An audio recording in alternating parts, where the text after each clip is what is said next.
रामचंद्र शर्मा जी। राधे राधे। राधे राधे महाराज जी। महाराज जी, आध्यात्मिक पथ पर पारिवारिक कारणों से प्रगति नहीं कर पा रहा हूँ महाराज जी, कृपया मार्गदर्शन करें। वैसे हमें तो लगता है कि ऐसी कोई पारिवारिक समस्या नहीं है जो हमें अध्यात्म से विलग कर सके। नाथ सकल संपदा तुम्हारी, मैं सेवक समेत सुतना। एक चौपाई में पूरा अध्यात्म भरा है। नाथ सकल संपदा तुम्हारी, मैं सेवक समेत सुतनारी। नाम जप करो, सब भगवान का मानो, सब भगवान की सेवा भगवान को अर्पित कर दो। गृहस्थ में रहते हुए भगवत प्राप्ति हो जाएगी। हर कर्म भगवान को समर्पित करो। बच्चे में, पत्नी में, परिवार में, सब में जो बिजली है, जो पावर है, जिसके द्वारा हम देख सुन रहे हैं, बोल रहे हैं, वो भगवान है। सबके हृदय में भगवान। जड़ चेतन जग जीव जत, सकल राम में जानी। बंदों सबके पद कमल, सदा जोरी जुपान। सब में भगवान। हमें लगता है कि गृहस्थी बाधक नहीं है, हमारी समझ बाधक है। देखो, तुम्हारी गृहस्थी में 8-10 लोग होंगे, 5 लोग होंगे। हमारी गृहस्थी में 500 लोग हैं। गृहस्थी का मतलब 5-7 लोग जहां मकान में रह रहे हो, उसी को तुम मानते हो गृहस्थी।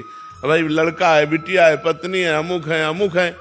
तो हमारे सब लड़के ही तो हैं जो शिष्य बने हैं। 500 हैं।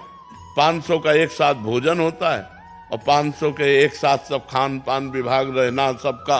तो अगर हम भगवान का आश्रय लेकर और भगवत भाव से करें तो 500 लोग एक साथ रहते हुए भी हमारे विक्षेप का कारण नहीं है। और अगर हम भगवत भाव छोड़ दें तो पति पत्नी में नहीं बनती। एक बिटिया होती, एक लड़का होता, वो नहीं संभलता। और ये तो दूसरी जगह से पैदा हुए और दूसरी जगह आए हुए हैं। हमारा तो केवल गुरु शिष्य का संबंध है। माता पिता अपने बच्चे बच्ची को नहीं संभाल सकते, नहीं संभाल सकते। जवाब दे दे, अपनी बच्ची का मोबाइल रखवा के दिखा दो, वो रखना नहीं चाहेगी। अपने बच्चे से मोबाइल छीन के देखो, और यहाँ केवल मोबाइल उन्हीं के पास है जो दिनचर्या की सेवा में लगे हुए हैं। बका किसी के पास मोबाइल नहीं। किसी के कमरे में कोई भी आधुनिकता नहीं। एक चटाई और एक बिछौना, और भोजन पाओ और रात दिन भजन करो। सब नौजवान हैं, मतलब 15 से लेकर के 35-40 तक के सब हैं। हम ना टेंशन में है, ना ये टेंशन में है। सबको है कि ये लोग, इनको है कि महाराज जी, और हमें है कि महारानी जी। तो कोई टेंशन में नहीं। अच्छा, अब अपने घर में आप टेंशन में हो, ये समस्या है। अपने घर में आप टेंशन में हो कि यार कैसे चलेगा, क्योंकि आपको चलाना है ना। अगर यही बात आप एक चौपाई में पूरा उत्तर दे दिए थे कि नाथ सकल संपदा तुम्हारी, मैं सेवक समेत सुतनारी, अभी आनंद आ जाए कि जथा लाभ संतोष सदा काहो सो कछु न चाहूंगो। जैसे प्रभु चाहो वैसे रखो, मैं आपका दास हूं और ये सब आपका परिवार है। और मेहनत करके नमक रोटी खाओ, उसी में आनंद आने लगेगा। अभी भक्ति का रंग आ जाएगा। पर इतना चिंतन बदल गया। बेटी का ब्याह है तो इतना रुपया होना चाहिए, लड़के की पढ़ाई का इतना होना चाहिए, इसका इतना होना चाहिए।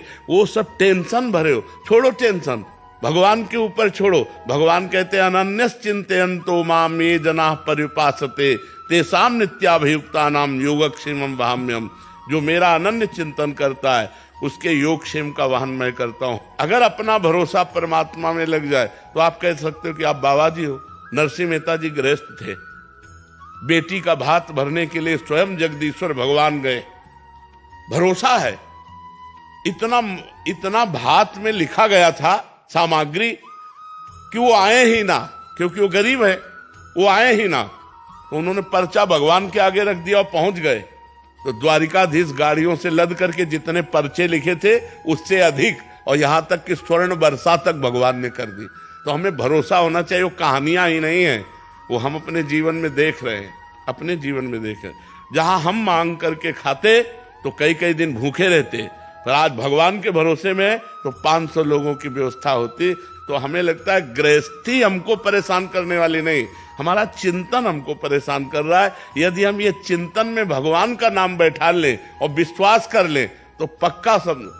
अपने खेने का भरोसा रखोगे तो डूब सकती है, लेकिन फेंक दो हरि शरणम, अब मरूंगा, भगवान मार दो, तो पक्का ऐसी लहराएगी कि नाव किनारे लगी जाएगी। जो भगवान के भरोसे हो गया बस सबसे कठिन बात है भगवान का भरोसा होना। हमने जीवन में ऐसी ऐसी घटनाएं देखी है कि 1 सेकंड चूक हो जाती तो मर जाते। कई घटनाएं जीवन में देखी।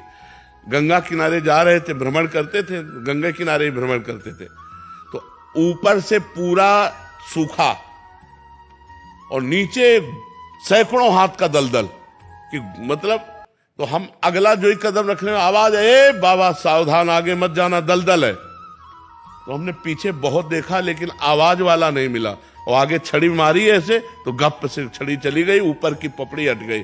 अब बताओ अगर हम आगे चले जाते और हम धंस जाते तो वहां कोई निकालने वाला नहीं था। आवाज कौन दिया? उसी परवाह। हमने बहुत देखा कि किसकी आवाज आई, लेकिन सावधान आगे कदम मत रखना दलदल है, एकदम भगवान की आवाज हुई, जैसे आकाशवाणी होती है ऐसे कदम कदम पर भगवान हमें प्यार दुलार कर, क्योंकि भगवान का भरोसा, भगवान का आश्रय, वही हम कहते हैं आप भगवान का आश्रय ले लो, भगवान के भरोसे हो जाओ, जैसे रखे वैसे रखो।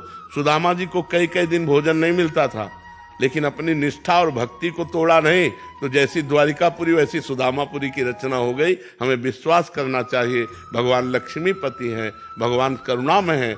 जिस दिन उनकी दया दृष्टि हो गई माला माल हो जाएंगे। वो देते हैं तो कहते हैं ना छप्पर फाड़ के देते हैं, कहां से आ जाए कैसे आ जाए कुछ पता नहीं। हमारे चला चल रही, हमारे चलाए तो जब हम मांगते थे तो हम भूखे भी रह जाते थे, कई कई दिन भूखे रहे। गंगा किनारे कौन भोजन दे जा करके, और गांव में हम गए नहीं गंगा किनारे, भिक्षावृत्ति यहीं ब्रजमंडल में की, नहीं आकाश वृत्ति से रहे। तो हम वही कहते हैं आप भगवान का भरोसा ले लो और नाम जप करो, परिवार को भगवान की सेवा समझो, तो वही भक्ति बन जाएगा, वही सेवा भक्ति बन जाएगी।